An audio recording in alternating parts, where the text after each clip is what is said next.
Welcome to the Third and Central podcast, the only podcast dedicated solely to the University of Louisville baseball program. This is Matt Sefcovic, and as always, I'm joined by Aaron Turner.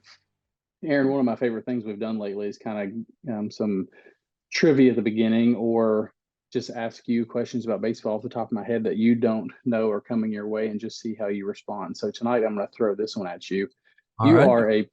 You're a pretty well-traveled guy around the baseball world. You've been around the block a time or two, been to quite a few stadiums. So I want to focus on that. What is your favorite stadium that you've been to watch a baseball game? And this could be, I guess, at any level, college, professional, minor league baseball. Just take it from there. What's your favorite venue you've ever been to? See, I feel like I gotta break it down in parts a little bit. Obviously college, gotta go with Jim Patterson. Nothing will ever beat a home game at Jim Patterson. Absolutely love it. Love it every time I'm in town. When it comes to minor league baseball, though, I'm gonna have to go with the Fort Wayne Tin Caps up in Fort Wayne, Indiana. Love the stadium. It's amazing for a high A team. The fan base was electric when I was there. They draw incredible crowds every time. So probably say the Fort Wayne Tin Caps kind of a sneaky pick to go watch a baseball game, and I've only been once, but would definitely love to go back. How about yourself? I think you when you say you have to break it down into different categories, I think you're spot on with that, because it's hard to just say, okay, my favorite stadium, and then you compare Jim Patterson to a major league baseball field. You're talking apples and oranges there. But I think as far as like iconic places that I've been, obviously Fenway. I've been there before. When I was in town, Boston, they were not playing, so I did take a tour of the stadium, which was really cool, just to kind of see the behind the scenes things at Fenway. Really, really cool place. Same thing when I went to Cleveland. This was years and years ago. Got to take a behind the scenes tour. Actually, this is so long ago. Jim Thome was taking batting practice when we were going through the cages, so it was kind of cool that got to see Thome taking BP. But I think right here in our backyard, I think the River Bats. They are Bats now. They play, in my opinion, one of the best venues that you can watch a baseball game at. I think we're spoiled here that we have a couple right in our backyard with Jim Patterson Stadium and Louisville Slugger Field. But the Bats, if you go downtown, they've always got stuff going on promotion wise and things like that. But it's just a beautiful place to watch a baseball game. So you can't go wrong with either of the two we have here right in our city. Yeah, I mean, you can't go wrong with Slugger at all. I absolutely love going to Bats games every time that I can, and it's just a super great atmosphere. And I'm gonna throw out a little bit of a hot take here, since I am from St. Louis. A lot of St. Louis Cardinal fans like to say that it's the best place to watch a baseball game in St. Louis is baseball heaven and blah blah blah, right? But my favorite major league experience, and I know this is going to make a lot of people who listen happy, is Great American Ballpark in Cincinnati. I'm a huge fan of Great American Ballpark. I love everything about, what they have going on there, both around the stadium, inside the stadium. I love visiting the Reds Hall of Fame when I can, and I'm in town in Cincinnati. So I'd say that Cincinnati, up to this point, I've only been to four major league stadiums so far, but up to this point, I think that Cincinnati is probably my favorite major league experience. Cincinnati's a good time, and when they built that stadium, there wasn't really a whole lot around it, but now there's a lot of restaurants and bars and a lot of things to do. Pre-game you can go, but one of my favorite things to do, and we haven't done this in quite some time, you can go to Newport on the Levee and eat over there, and have some pre-game drinks and whatnot, and they'll actually ferry you across the Ohio River and kind of drop you off at the right field entrance of Great American Ballpark, and I think it's just really cool. It only last time we did it was a couple bucks to do. I don't know what it costs now, but it was really neat just to kind of take a ride across the Ohio River, as beautiful as that is. Looking over the skyline of Cincinnati, but just something neat. Adds a little touch to the trip, and it's pretty inexpensive for the pocketbook to do. So always enjoy doing that when we go to watch the Reds play. I'll have to, oh gosh, dang it. Cut that out. I will have to check that out next time. No, definitely. So let's go ahead and hop over to the season, kind of where we stand at this point in the time.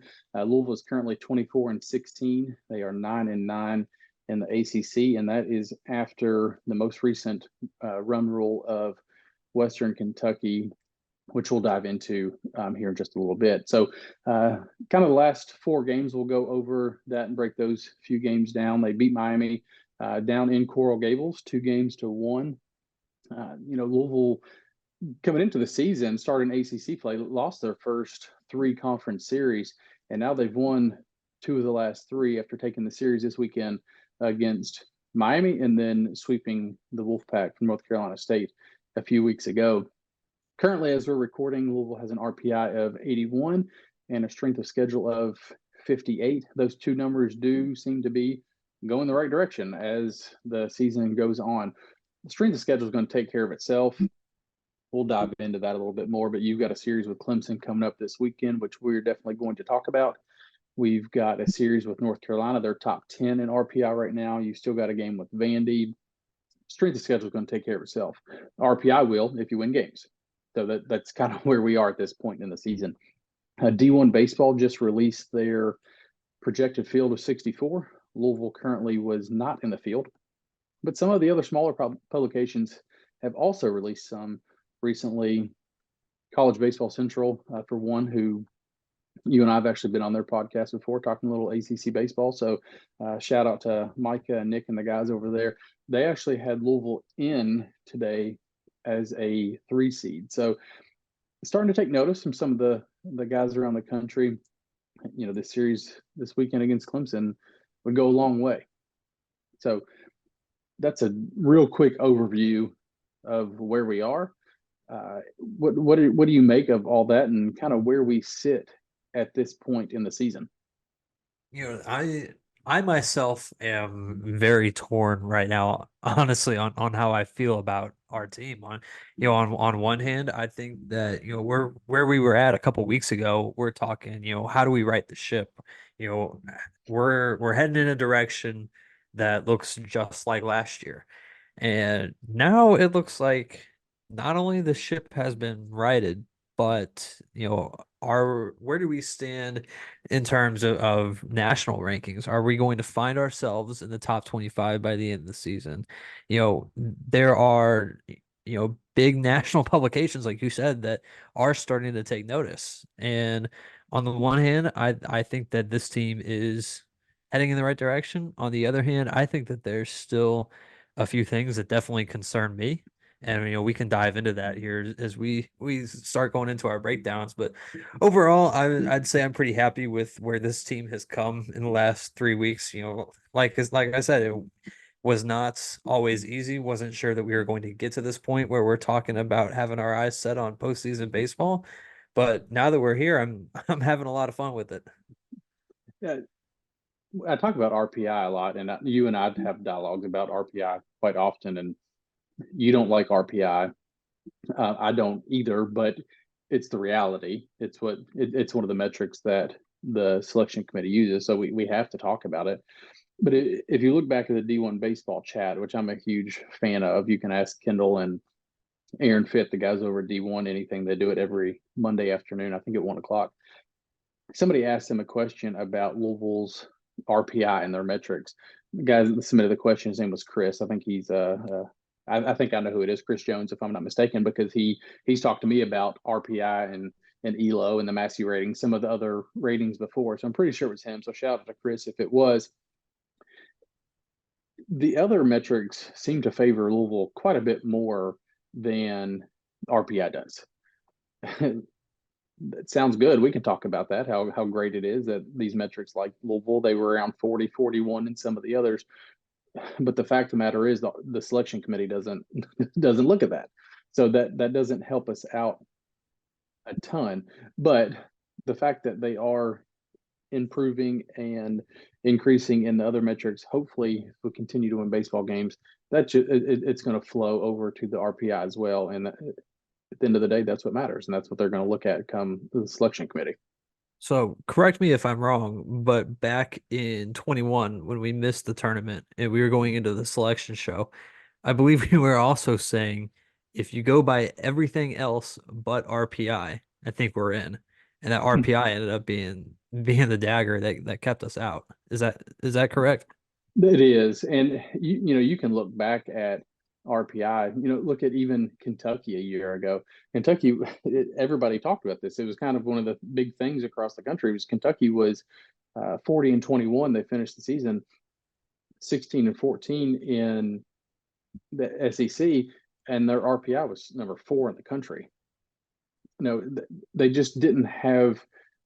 Looking at them, they didn't have the resume to support the fourth best team in RPI. So it's one of those metrics, and we've seen it across every sport, that it's it can be a blessing or a curse depending on which side you fall on. And Louisville last year, I think they finished with an RPI around 40, and they only had 10 conference wins. So last year it actually favored us a little bit, even though they didn't have the results on the field. So it's one of those tough things, but like I said, it's reality.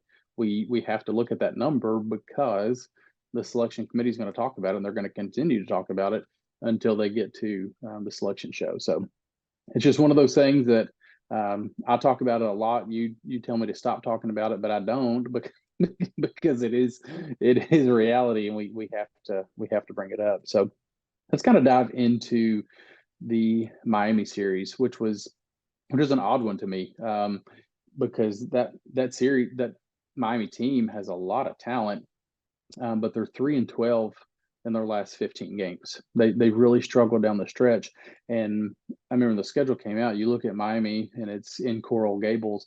You're like, that's going to be a tough one to win on the road. But as we inch closer and closer to that Miami series, you and I were talking, and we were like, this is almost a must-win series at this point in time. You're going into Miami. They were, I think, 1-9 in their last 10 at that time when the series started, and you're like, okay, you can't go down there and lose a series against a team that is 1-9 in their last 10 games. So had to go down there and take care of business, and they did just that. Sebastian Gangora gives you a really good start on Friday night. Caden Campbell, Carson Liggett, and Tucker Biven come in for the final 4 innings after Gangora threw the first 5. They just gave up 1 run in the final 4 frames. It was kind of a back and forth affair. Louisville took a 1-0 lead. Miami responded and tied it at 1-1. Then Louisville jumped up 4-1, and then Miami tied it back at 4-4. And then Louisville pulled away at the end of the game and won 9-5. Gavin Keelan, who we've talked about time and time and time again, just keeps getting better, and just I don't know where this power continues to come from, but he and Dylan Hoy both homered in the game. Zion Rose, who we love and's been on the pod before, he had 4 hits on Friday to help lead the Cards to the 9-5 victory. So big time win on Friday night. And then Saturday, again, it was very similar to Friday. We had a back and forth game. Louisville took a 3-0 lead. Miami responded. They took a 5-3 lead. And then Louisville actually pulled away and won it in extras, scoring the final 3 runs of the game. So the 10th inning was kind of like poetic Dan McDonald baseball. Going into the extra innings, Gavin Keelan leads off with a double. Lucas Moore bunts him over to third, and then McCoy singles to score Keelan and take the lead 6-5. Webster gave us another hell of a start. It's unfortunate he didn't get a win, but going into extra innings, obviously he couldn't. But he threw another gem, and that's what Evan Webster has done all season long. And I sound like a broken record, because going into the season, we were like, okay, who's Evan Webster this year? What role is he in? He's defined exactly what his role is as the Saturday starter going forward. But Tucker Biven came in after picking up the save on Friday night. He picked up the win on Saturday. And huge shout out to McCoy after picking up the hit in the top of the 10th. Made a spectacular play on defense in the bottom of the 10th. Miami actually got the first 2 runners on base in the bottom of the inning. McCoy made a hell of a play on a line drive to first base and doubled up the guy, and then Tucker struck out the final batter of the game to take the series. Sunday was a little bit different story. I don't want to talk about it. Louisville got beat 17-5 in 7 innings. I had a chance to get the sweep, but there's no reason to dive into that much. But Louisville won the series, big series on the road to win, but could not come away with the Sunday game. So just good to see them grow. They won games in a multitude of ways. They would take the lead, Miami would claw back. They didn't lay down. They fought, got the lead back, and were able to hold on to it in the first 2 games. So what are your thoughts and kind of takeaways from the series in Coral Gables? For me, I think that this series kind of defines who this team is so far. And by that, I want to, kind of hone in on 3 key players that I feel have really, stepped up and kind of put this team on their back. I mean, you look at Evan Webster, Gavin Keelan, and Tucker Biven. You know that you've got 3 guys that are going to go out there every time, and you thought that you knew what you had in them going into this season. You don't expect Evan Webster, after being a career reliever, to go out there and give you six strong every Saturday, but now he's done that. You expect Gavin Keelan to hit and play stellar defense, but you expect him to hit for average. You're not really looking at those power numbers. All of a sudden, the powers come on, and he's a legit power threat now. You've got Tucker Biven, who we all knew was going to be a stud. I did not have him pegged as a closer this year, but now he's stepped up in the Miami series. He takes a save on Friday, gets the win on Saturday, and put us in a spot to sweep on Sunday. Unfortunately, that didn't happen. But I think when you look at those 3 players, Louisville would not be anywhere close to the team that they are right now if the 3 of them did not step up the way that they have. Yeah, I think you're spot on with that. We had many conversations going into the season about this weekend rotation this season, and Evan Webster really wasn't in the conversation, and he has not only entered himself in the conversation, but I mean, he is been an anchor for this rotation this year. And he's so cool, calm, and collected up there. I think I've talked about this before. And again, I've said this, I'm not comparing him on the field to McKay, but he carries himself like Brendan McKay does. He doesn't get too high. He doesn't get too low, just real even keeled. You're not going to see a ton of emotion from him, but he just goes out there and he takes care of business. So really glad to see Webster step up and kind of form into this role after spending his first 10 years on campus as a relief pitcher. Shout out to Evan, but he's been here for such a long time. So I'm glad to see that he has been able to assume this role and really make a massive impact on this team in his senior season. And you and I've talked about it, and I think going into the season, you probably think, okay, this is probably going to be Webster's career for baseball. He may go in to do something else. But I mean, after seeing what we've seen this year, I mean, do we think this is a guy that could find himself on the draft or sign a undrafted free agent next year?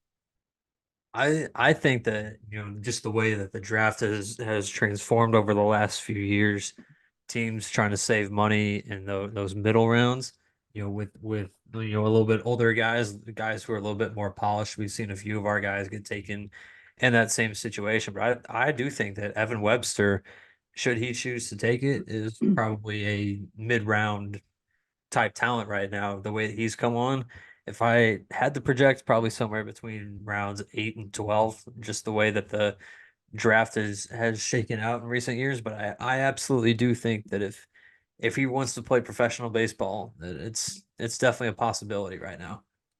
That's just so good to hear for a guy, that has been around the program for such a long time, and he's been through the highs, he's been through the lows, fought through the adversity and come back. Because Evan's a super guy, and just glad to see him having some success in his final collegiate season. So it's kind of flip the script over to the Western game that took place on Tuesday against the Hilltoppers in Louisville. Shout out to our guy Sketch. So Louisville went down to Bowling Green a couple weeks ago and actually lost to Western 3-2 in 10 innings. So fast forward 2 weeks later, the game could not have been any more different than the first match against the Hilltoppers. Western jumped out in front 1-0 in the first inning after Justin West got his first start since last year against Xavier. So glad to see West out on the mound. If you've paid attention to us before, you know that Aaron and I both are just massive Justin West fans. So it was really good to see him back, not only on the mound because he's pitched this year, but in the starter role. So glad to see West back. But Western scores that run in the first inning, and you're kind of thinking, oh gosh, we saw this a couple weeks ago, and then the bottom of the first inning happened, and I just gotten home right before it started, so I'm getting the TV fired up and get the game on, and I mean it was just bonkers trying to keep up with the game and tweet about what was going on because Louisville scored 13 runs in the bottom of the first inning. They hit 3 home runs, had 11 hits, a grand slam by Gavin Keelan, home run by Eddie King Jr. right after Gavin Keelan. Zion Rose hit a home run in the first inning. It just it was for Western, it was the inning from hell. And it was actually on Coach Reardon's birthday. So their head coach, it was his birthday. I do believe his wife tweeted that earlier in the day. So shout out to him. But Louisville run ruled Western 16-5 in 7 innings. It was just it was a really fun game.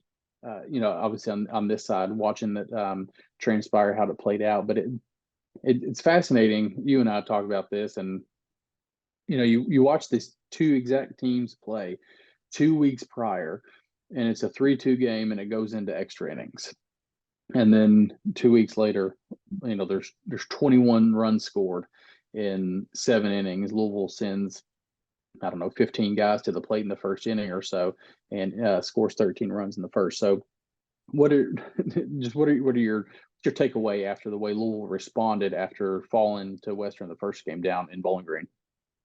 It was incredible. Funny story. I coach high school baseball, and so we're getting ready for a game, and my game starts at the bottom.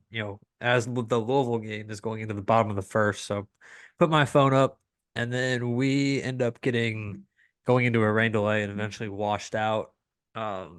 As rain was falling in St. Louis pretty hard. Couldn't get the game in past the first inning. Like 40 minutes pass by, I get on my phone again, see Louisville still hitting in the bottom of the first. I'm like, dang, like, man, I missed a lot. Oh, it was awesome though. That was incredible. There's no other word for it. Absolutely incredible. Love to see the team come together and rally like that. I think that they kind of took that game down at Western a little bit personally. That was definitely a game when we were at Bowling Green, the energy just kind of felt like it wasn't there. Um, there really isn't too much to write home about that game down in Bowling Green. And now you come back here and take it to them in the first inning. You're like, okay, that's exactly the way that this team should have responded. And that right there is the kind of performance that makes me think, okay, like we have a legit chance to really make some noise this year going down the stretch. Yeah, because don't get me wrong, that Western team, that's a damn good baseball team. They are currently 29-13. They are 11-4 in Conference USA, and they are leading the conference right now. They just beat Dallas Baptist 2-1. And Dallas Baptist at the time was ranked 8th in the country. They beat Sam Houston State 2 weekends ago. This last weekend, they beat Liberty, who was leading Conference USA until Western swept them, which that's a super odd situation. Liberty was leading the conference, and right now they're 17-23. But anyways, so they weren't winning many games outside of conference, but they were winning all their Conference USA games. But this is a very good Conference USA team, and you want to talk about a team that is going to be challenging to keep out of the tournament if they don't win the conference tournament this season. The Hilltoppers are going to be a tough team. So if they keep winning baseball games, which I think they will, they're going to have a really, really good case to get an at-large out of Conference USA this year. So I hope they win. the tournament because I want to see them make the NCAA tournament. But if they don't, they've got a compelling case down the stretch to make the NCAA tournament. So let's kind of switch gears real quick and just have some more discussion about this team because we've talked about the tournament a lot. We're getting close. The majority of the season is behind us at this point in time, and I think the best way to describe how I feel going forward is I'm cautiously optimistic. I've seen what this team can do, obviously, but we've also seen what this team can't do. So we just have to find out which team we're going to see for the remainder of the schedule. The schedule does break down fairly nice. You've got Clemson, they're a top 5 team. You've got North Carolina, they're a top 15 team. So you've got 6 games against really, really strong competition. But then you've also got 6 games against Boston College and Notre Dame. Those 2 teams are both currently 20 and 19. So they're just 1 game above 500. So you've got 6 tough games. You've got, I don't want to say easy games. There's no easy games in the ACC, but you've got 6 games against teams that are at the bottom of the conference. So I guess when you look at the schedule going forward, is cautiously optimistic. Is that a fair assessment and generalization for this team going forward? I would say that's pretty fair. When I think about, how I feel about this team right now, I'd say I just need to see a little bit more. I need to see a larger sample size of what we've seen the last couple weeks because this team right now could absolutely make a run here late in the year and shock a few people. But do we get that team the rest of the way through the year? I don't know yet. I hope so. I really do hope so. I do think that there is a couple issues. To me, the most glaring issue is who's going to be that third starter. We get into conference tournament action or into a regional. It would be a night and day difference if we could have a third starter that you can turn the ball over to. And right now, you look at Gongora on Friday, who has been the ace that he was billed as. You get Webster on Saturday, who looks every bit of of an ace role too. And then you get to Sunday, you're like, I'm not really sure what we're gonna get. So would love to see a third starter emerge. But overall, I've been very happy with the last couple weeks. Just need to see a little bit more and would love to see that third starter emerge a little bit. And I think, taking some pressure off of the bullpen as well would go a long way with this team. Yeah, that's a really good point. And the third starter, I think, to me is the biggest thing. When you look at our Friday, Saturday starters versus our Sunday, Tuesday starters, there's a drop off. I think for me, it's what is Patrick Forbes' role going forward?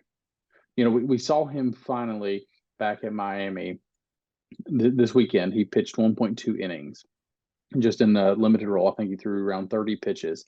But it was the first time we'd seen him since March 17th against Virginia Tech.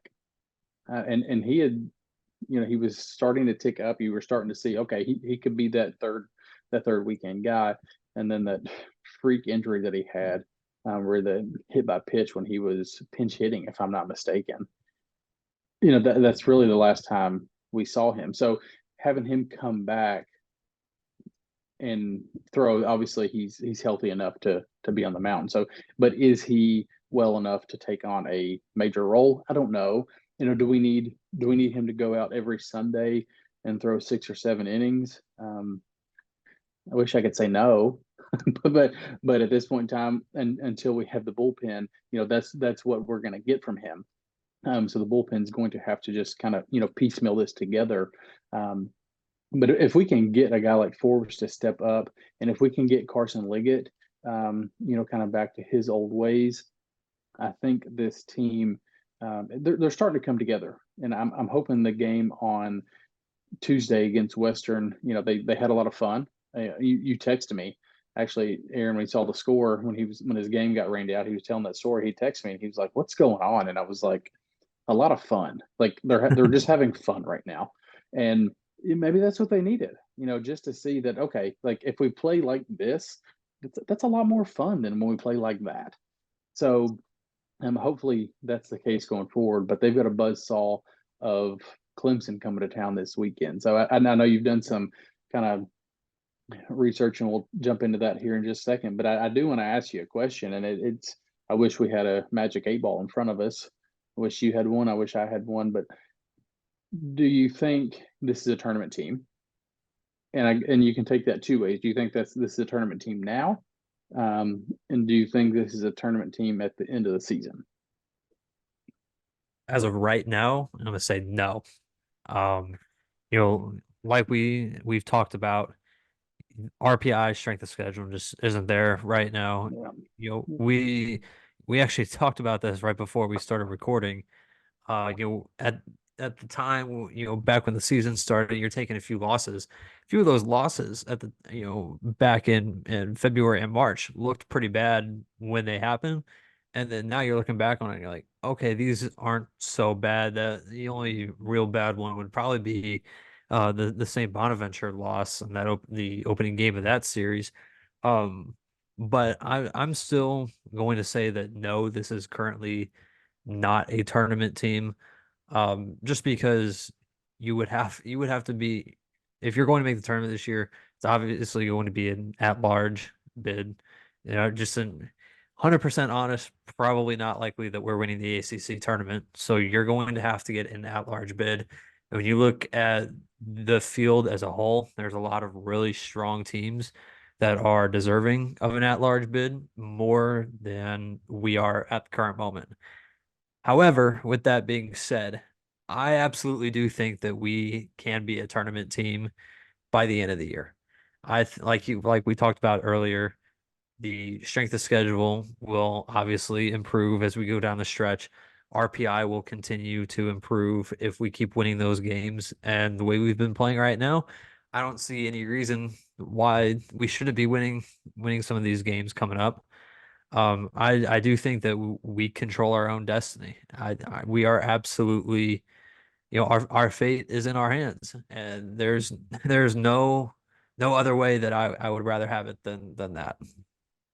Yeah, and I think right now you're 100%. I don't think currently we're a tournament team, but the way the schedule plays out, we definitely can be. You've got Boston College on the road, you've got Notre Dame at home. You really have to win both of those series. And if you don't win one of those series, then you've got to win at North Carolina, or you've got to win the series against Clemson this weekend. So I think at worst you have to go 2-2 in the final four series that we have.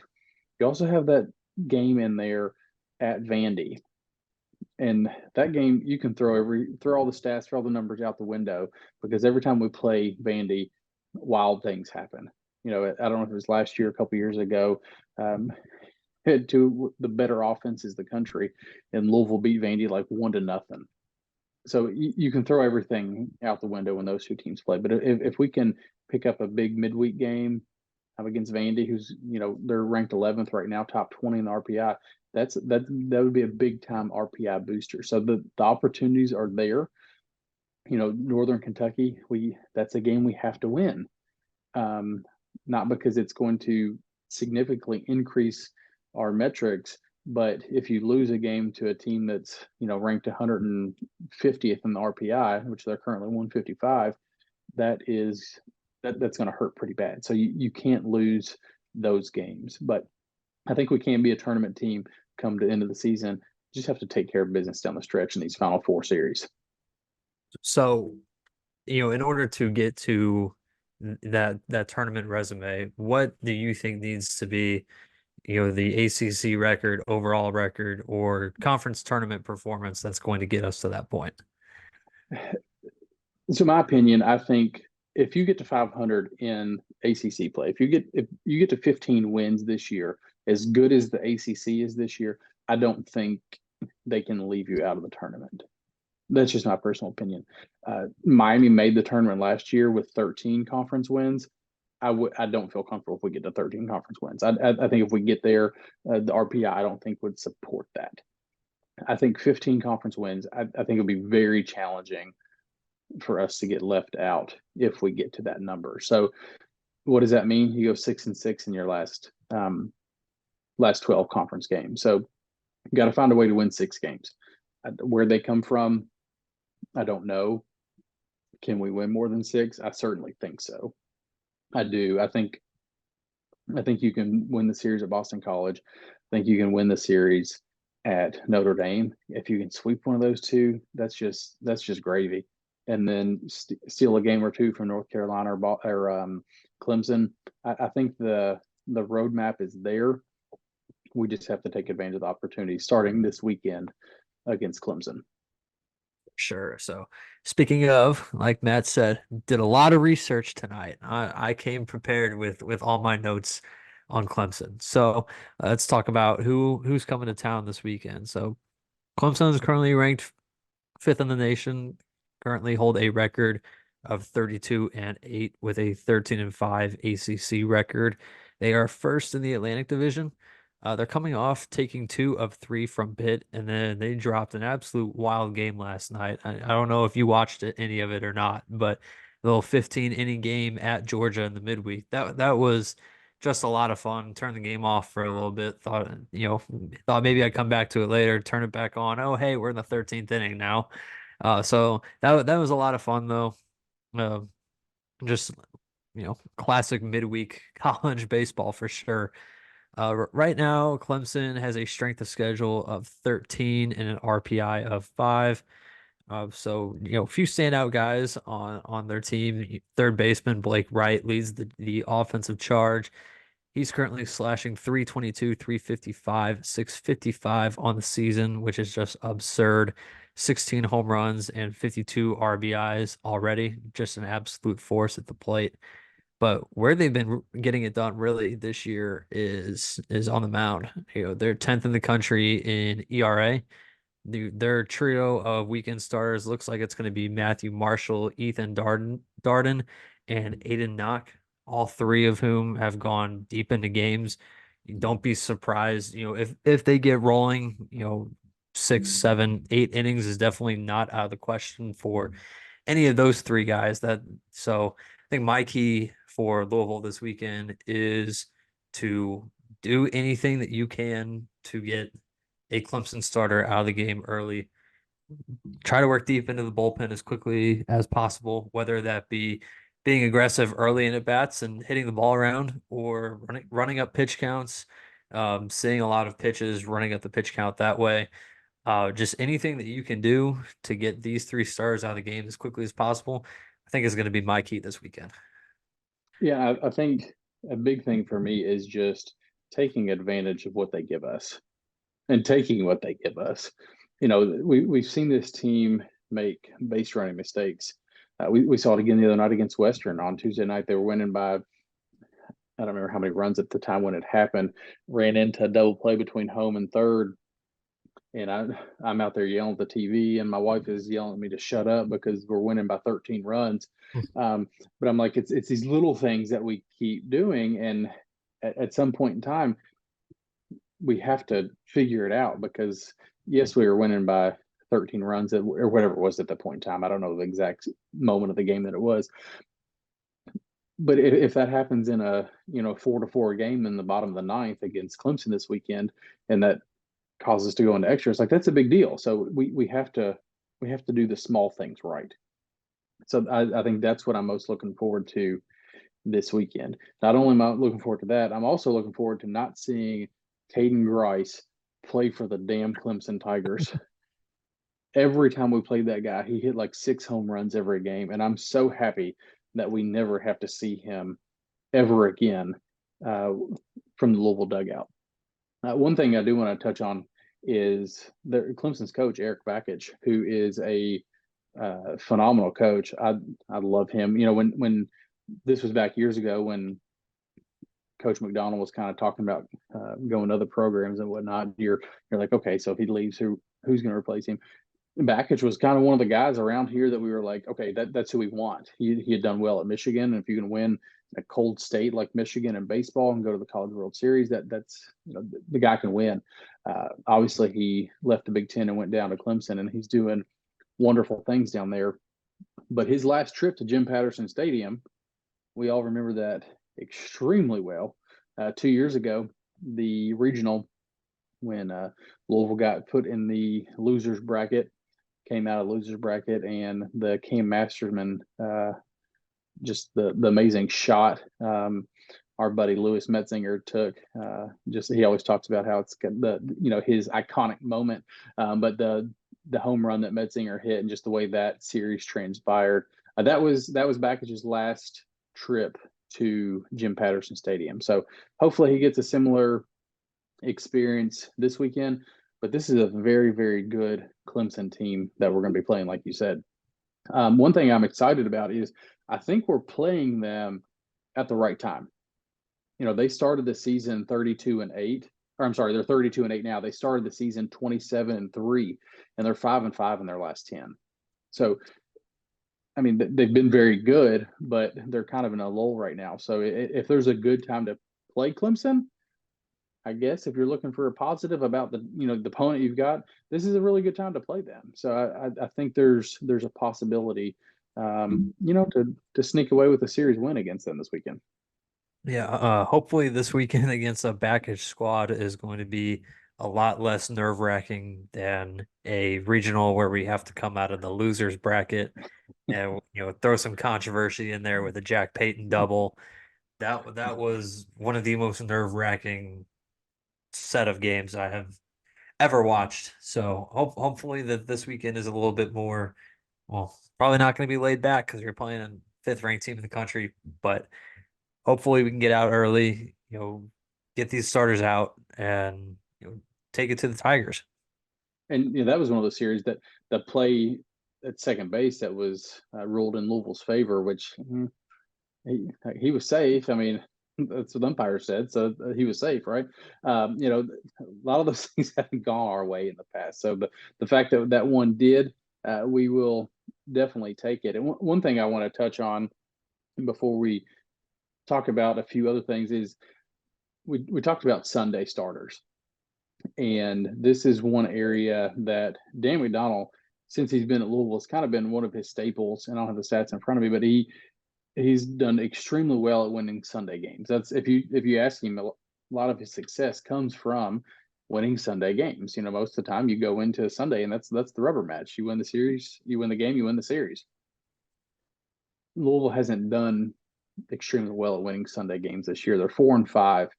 One game was canceled the opening weekend down in Tampa. So they're of the 10 weeks, they're 4-5. So they haven't done extremely well winning the third game of the series. Clemson, on the other hand, Sunday games, and they're 10-0.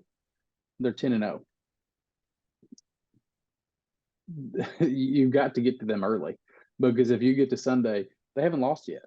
Now, that's not to say they can't, but you've got to get to this team on Friday and Saturday because they so far they've been unbeatable on Sundays. Again, I think we have got to look at what our projected lineup is going to be. Are we going to have Patrick Forbes back? Because that changes things. Are we going to have a healthier Carson Liggett this weekend? Because that definitely changes things.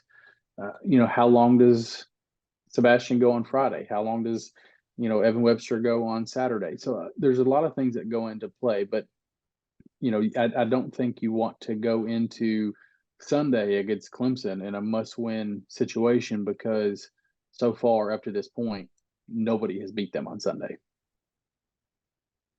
Yeah, I mean, it's going to be tough. We definitely have our work cut out for us this weekend. Could not agree with you more, though. Could not be any happier to see Caden Grice gone from Clemson. He's graduated. Go off to pro ball, terrorize them. I remember a couple years ago, I was mowing the grass. This was years ago because it was a couple houses ago, and I was mowing the grass and listening to Sean Moff, and we were playing down there in Clemson. And I swear every inning the guy was hitting a home run. I went inside and I took my headphone down. I was like, I'm done. I don't want to hear him any longer hitting home runs against Louisville. I don't want to listen to this game. I'm done. So the fact that we can look over the Clemson bullpen this weekend and not see Caden Grice in there brings a lot of joy to me.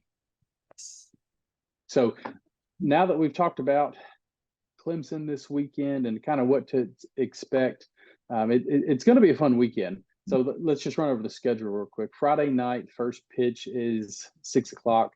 Saturday, first pitch is at 1 o'clock.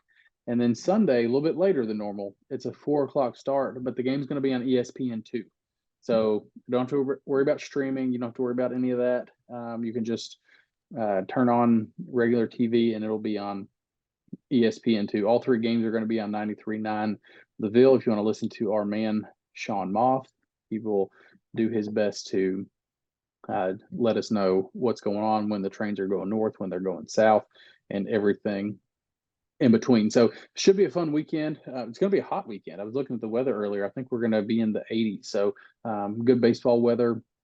Get out to the ballpark this weekend. I mean, if this team can make a tournament run, this is the weekend that can really turn this thing around. So they need a lot of support. Last series, when Virginia was in, the attendance was up quite a bit. I think we had all three games, if I'm not mistaken, either over 3,000 or right around 3,000. So hopefully we see similar numbers this week against Clemson. So get to the ballpark, take a friend with you, as Jeff Walls would say. But before we end this thing, Aaron, I know there's a lot going on over in your world in pro ball. Things are popping. McKay through today, so I know you're eager and chomping at the bit to give us an update on what's going on with the Cards and the Pros update. Yeah, so tonight wanted to take a little bit different approach to Cards and the Pros, and I just want to talk about one guy, and you already mentioned him, Brendan McKay. He is, as we everybody knows, has had some rough injury luck, has not pitched in Major League Baseball since 2019, had thoracic outlet surgery, has had Tommy John surgery, has had a slew of other injuries. I believe the torn labrum was in there as well. So just awful injury luck for Brendan McKay, but he is finally healthy this year. He's pitching in Double A for the Montgomery Biscuits, Double A affiliate of the Tampa Bay Rays. And through 4 games pitched so far this year, he has an ERA of 0. He's pitched 13 innings, so he has been a little bit shorter of a leash as they try to build him back up. But 11 strikeouts over 13 innings and a WHIP of just 0.62. And had the opportunity to watch him pitch today in his most recent start, and it's same old Brendan. So super excited to finally see Brendan McKay healthy again. I really do think that this is the year that he finds his way back into Major League Baseball, and there is nobody more deserving than Brendan McKay to finally get back there after what's going to be 5 years away from the Major League level. Two takeaways from what you talked about. One, the Montgomery Biscuits. First off, if you're not familiar with the Biscuits, please Google them. Their apparel is absolutely top of the line. I mean, you can buy a hat that literally just has a buttered biscuit with eyes and hands and feet on it. It's electric. If just please Google Montgomery Biscuits and take a look at what they've got going on. And second, you talked about McKay today, but what about my man getting fired up out there? And they called a balk on him, and he didn't respond well to it. And it's something we've always kind of joked about. We talked about it even earlier tonight with Webster, just how he's always kind of cool, calm, and collected. And it's like ho hum, Brendan McKay. He goes out there and shoves for 7 innings and gives up no runs and strikes out 11. He's just like, no big deal. But my man got fired up today. What about that? I have never seen Brendan say anything to an umpire until today. There's a ball called and he disagreed on it, and he had a few words to say, which is a few more words than I've ever seen him say on a baseball field. So kind of threw me off a little bit, but I love the competitiveness from him and always have. So I'm super excited to continue to follow him this year, and hopefully it's a fast track back to Tampa Bay. The fact that we've never seen Brendan show, emotion or get mad at an umpire as many times as he's had a game that he pitched with Perry Costello on the field, and he never got he never got mad at anything. That's more surprising than anything else we've talked about tonight. Because if you can be a player and keep your cool with that dude on the mound, if you don't know who Perry Costello is, he's the college baseball version of Angel Hernandez. He's absolutely horrible, and somehow Louisville gets him all the time. He's here and every weekend. I swear the guy's in Louisville. I haven't seen the assignment, so I don't know where he is this weekend with the Clemson series, but I have a feeling he'll be here because that's what he does. But just seeing Brendan back out there and working his butt off, like you said, after all the injuries he's had, no one deserves it more than Brendan does. So hopefully he can continue to improve and get back to playing at the highest level, which we all know he can. Even though he does look pretty good in the Biscuits uniform, but he looked better playing for the Rays. So that's all we've got for you all this week. Next week we do have a pretty big guest lined up for you, working out some of the details on that. So more to come, but I think somebody that you all will want to hear from. But in the meantime, before we get to that point, like I said, just go out to Jim Patterson Stadium this weekend, cheer on the guys, big series against number 5 Clemson, and let's help push them over the hump and get them in to the tournament where they all belong. So that's it for this evening, Aaron. In the meantime, let them know where they can find you. Yep, you can find all my work on the Louisville Baseball Alumni Report on Twitter, where I tweet all the highlights from all the pro guys. So we're in full swing over there. I appreciate all the support as always. Yeah, go give Aaron a follow. This is kind of his thing. This is the time that he shines throughout the year. So if you want to keep up with all the pro guys, that is your kind of one-stop shop to keep up with everybody. You can find us on Twitter at Third Central Pod. You can find me personally on Twitter at Matt Sefcovic and on Card Chronicled. And in the words of Sean Moss, we will see you at the ballpark.